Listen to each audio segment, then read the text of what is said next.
Deer learner, আসসালামু আলাইকুম। আজকে আমরা আলোচনা করব ন্যারেশন ইন্ট্রোগেটিভ সেন্টেন্সের। কীভাবে ইন্ট্রোগেটিভ সেন্টেন্সের ডিরেক্ট থেকে ইনডিরেক্ট ন্যারেশন করা যায় সেগুলো নিয়ে আমরা আলোচনা করব। প্রথমত ন্যারেশন রুলস অনুযায়ী আমরা দেখব রিপোর্টিং ভার্বের পরিবর্তন। রিপোর্টিং ভার্বের পরিবর্তে আমরা আক্স বা আক্সড বসাবো, দেন ইনভার্টেড কমার পরিবর্তে আমরা ইফ বা ডাব্লিউ এর শব্দ বসাবো, আর পুরো বাক্যটিকে আমরা অ্যাসার্টিভ সেন্টেন্সে রূপান্তর করব, অর্থাৎ সাবজেক্ট ভার্ব এভাবে আমরা রিপোর্টেড স্পিচটা লিখবো। সো এখানে did you go to school, reported speech শুরু হয়েছে, এটা ইন্টারোগেটিভ বাক্য। আমরা যখন ইনডিরেক্ট ন্যারেশন করব, প্রথমে তো আমরা কি করব, রিপোর্টিং ভার্বের পরিবর্তন I ask the boy, comma invert কমার পরিবর্তে আমরা ইফ দিব। কি জন্য ইফ দিব? যদি এইটা রিপোর্টেড স্পিচটা যদি ডাব্লিউ দিয়ে শুরু হয় তাহলে আমরা ইনভার্টেড কমার পরিবর্তে ডাব্লিউ শব্দটা বসাবো, আর যদি অক্সিলারি ভার্ব দিয়ে শুরু হয় টেন্সের তাহলে আমরা ইফ বসাবো। ইফ ইউ ধরবে আমাদের বয়কে, দ্য বয়কে অবজেক্টকে, সো হি ডিড এখানে পাস্ট টেন্স দেওয়া আছে, তাহলে আমরা টেন্স অনুযায়ী টেন্সের যে পরিবর্তন এর আগে শিখেছি আমরা, পাস্ট টেন্স থাকলে পাস্ট পারফেক্ট টেন্স হবে। তো হ্যাড গন টু স্কুল, এইভাবে আমরা করব। সেকেন্ড এক্সাম্পল দেওয়া আছে এখানে, he said to me what do want, so he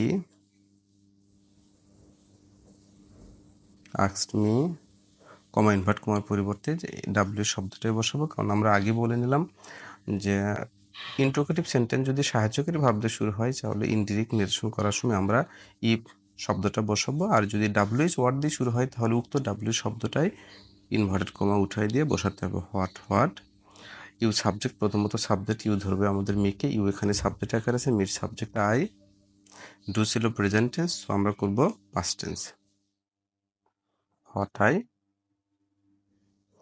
next হলো আমাদের একটা রুলস দেওয়া আছে, হু যদি রিপোর্টেড স্পিচের সাবজেক্ট হিসেবে ব্যবহৃত হয় তখন হু এর পরিবারে বা হু এর পরে উক্ত ভার্বটি বসবে এবং বাকি অংশ ন্যারেশনের নিয়ম অনুযায়ী আমাদের করতে হবে। অর্থাৎ আমরা এতক্ষণ দেখলাম ডাব্লিউ শব্দটা আছে, আমরা ডাব্লিউ শব্দের পরে কিন্তু সবসময় সাবজেক্ট বসাইছি, কিন্তু হু যদি সাবজেক্ট আকারে বসে তাহলে হু এর পরে সাবজেক্ট বসানো যাবে না, না বসায় হু যেহেতু সাবজেক্ট, হু এর পরে উক্ত ভার্বটি আমাদের বসবে। এখানে এক্সাম্পল একটা দেয়া আছে, the teacher say to the boy who was the first man to fly in the space. So এখানে আমরা লিখবো দ্য টিচার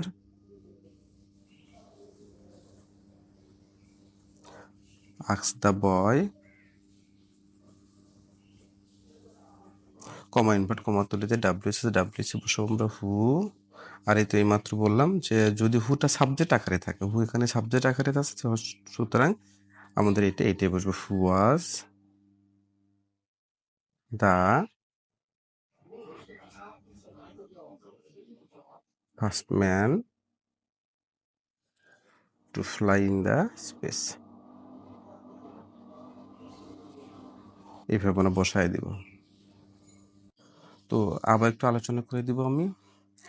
ইন্ট্রোগেটিভ সেন্টেন্সে যখন আমরা ন্যারেশন করতে যাব, রিপোর্টিং ভার্বের পরিবর্তে আমরা আস্কড বসাবো, দেন রিপোর্টের স্পিচটা সাহায্যকারী ভার্ব দিয়ে শুরু হলে আমরা ইফ বসাবো, আর যদি আমাদের ডাব্লিউ দিয়ে শুরু হয় তাহলে উক্ত ডাব্লিউ শব্দটা আমাদের বসবে। ও এখানে যে ডু অথবা ডাজ আছে, শুধুমাত্র ইন্ট্রোগেটিভ বাক্যের ক্ষেত্রে ডু ডাজ ডিড থাকলে উঠে যাবে, কিন্তু ডিরেক্ট ন্যারেশনে যদিও ডু ডাজ ডিড থাকে তাহলে ওইটা আমরা ইনডিরেক্ট করার সময় উঠাই দেবো, ওটা জাস্ট টেন্স এনার জন্য আমরা ব্যবহার করব। আর এখানে রুলসটা হবে হু দিয়ে যদি আমাদের হুটা সাবজেক্ট আকারে থাকে তাহলে হু এর পরে আমাদের ভার্ব বসবে, আর সাবজেক্ট আকারে না থাকলে তাহলে হু এর পরে বা ডাব্লিউস এর পরে আমাদের সবসময় সাবজেক্ট বসবে। অর্থাৎ পুরো বাক্যটাকে যখন ইনডিরেক্ট করবো আমরা অ্যাসারেটিভ সেন্টেন্সে রূপান্তর করবো। অ্যাসারেটিভ সেন্টেন্সের বৈশিষ্ট্য আগে সাবজেক্ট দেন আমাদের ভার্ব হবে। এইভাবে আমরা ইন্ট্রোগেটিভ সেন্টেন্সের ডিরেক্ট থেকে ইনডিরেক্ট ন্যারেশনগুলো করতে পারবো।